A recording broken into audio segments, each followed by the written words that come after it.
Hey guys, what's up? It's Charlie here, and today we're going to be looking at 10 stories behind the most famous logos. We see company logos every day. They're everywhere, and as a result, we tend not to think about them too much. But many of these companies have some amazing, weird, and sometimes disturbing stories behind them. So be sure to like the video and subscribe, and comment I subscribed and I'll try to reply. So, coming in at number 10, we have Apple. Chances are at least half of you are watching this video on an Apple device, whether it be a Mac or an iPhone. With all these inventions, their logo has become famous around the world and is internationally recognized. The first Apple logo was an image of an apple falling on the head of Isaac Newton, the man who discovered the concept of gravity. Many people believe that this is the reason behind Apple's logo. However, the current logo has a completely different meaning, and it's all in the bite mark. The story behind the Apple logo is about Alan Turing, who is said to be the father of computer science. He cracked codes during World War II and played a vital part in defeating the Nazis. However, he was gay, and because of this, he was assassinated with an apple laced with a poison called cyanide. He died the moment he bit into it, and as a sign of respect, Apple decided to honor Alan Turing by making his poisoned apple their logo, which is also why the Apple logo used to be in the colors of the LGBT flag. It's a nice idea, but also kind of morbid if you think about it. Next up, we have Amazon. If you sell things on Amazon, you'll want to rank high up in their search results to get more people to click on your product. Well, when Amazon started out, they also wanted this. Back when Amazon was first made, many internet search engines and directories displayed their options in alphabetical order. So the company's creator, Jeff Bezos, looked for a word in the dictionary beginning with A to call his company. He settled on Amazon because the Amazon River is the largest river in the world, and he hoped that one day his company would be the largest company in the world. While it's not the largest yet, it's well on its way to becoming Jeff Bezos' goal. As for the arrow in the logo, if you look closely, you'll see it points from A to Z, as Amazon provides pretty much anything from A to Z.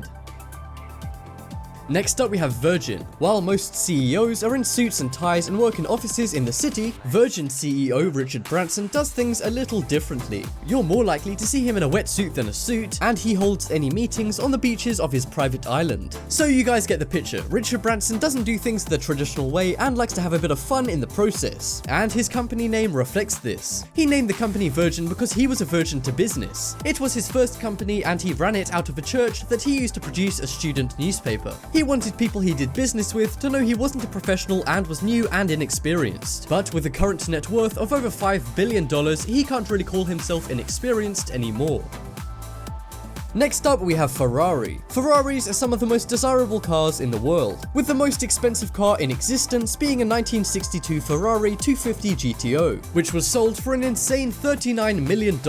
But no matter what Ferrari you buy, everyone has the black prancing horse logo somewhere on it. However, the prancing horse logo didn't originate on cars. It was painted on the fuselage of an Italian fighter jet during World War I. Sadly, the pilot died in action, but the plane survived. The mother of the heroic dead fighter pilot asked the creator of Ferrari, Enzo Ferrari, to put the prancing horse on all of his cars as a sign of good luck and to honor her dead son. Enzo agreed, and the horse is still featured on every car they make today. And seeing as the company is now worth over $12 billion, it looks like the mother was right about the horse's good luck.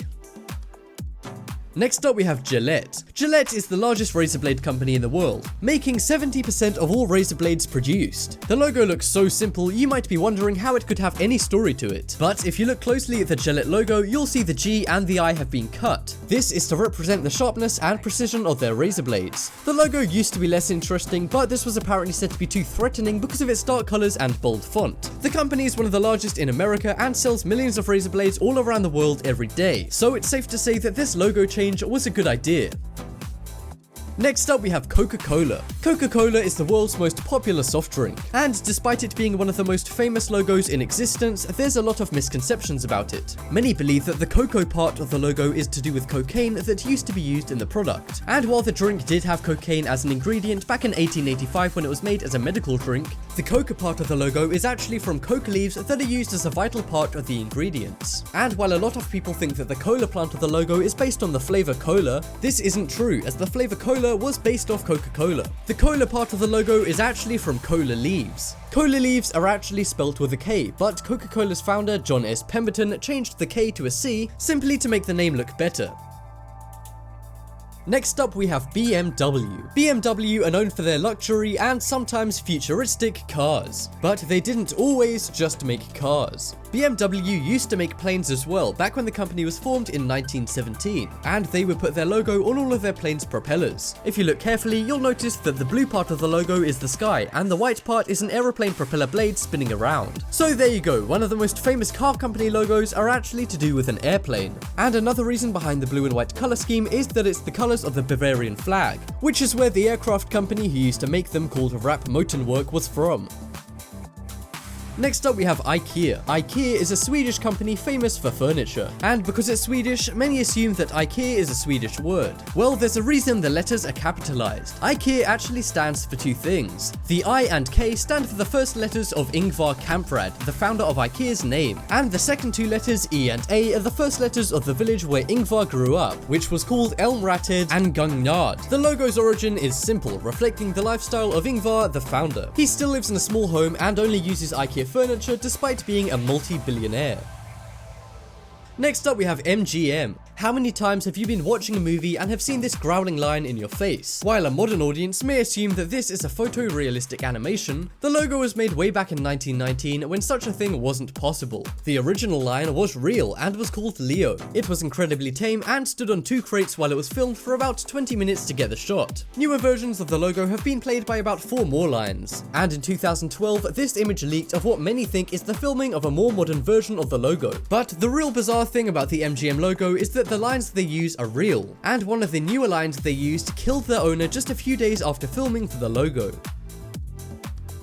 Next up we have Mercedes-Benz. This is another luxury car brand logo, and the story behind this logo is rather romantic. In 1870, the creator of Mercedes-Benz, Gottlieb Daimler's wife, was on vacation and sent Gottlieb a postcard with a 3-pointed star on it. He liked the symbol and told his wife that he wanted the 3 points to symbolize his company's triumph over land, sea and air, as Mercedes used to make a lot more ships and aeroplanes than they do now. And while they may not have exactly triumphed over sea and air, they've definitely conquered land, as they're one of the largest car manufacturers in the world. So the creator's wife actually inspired the whole company's ethos as well as the company's logo, with just a simple postcard.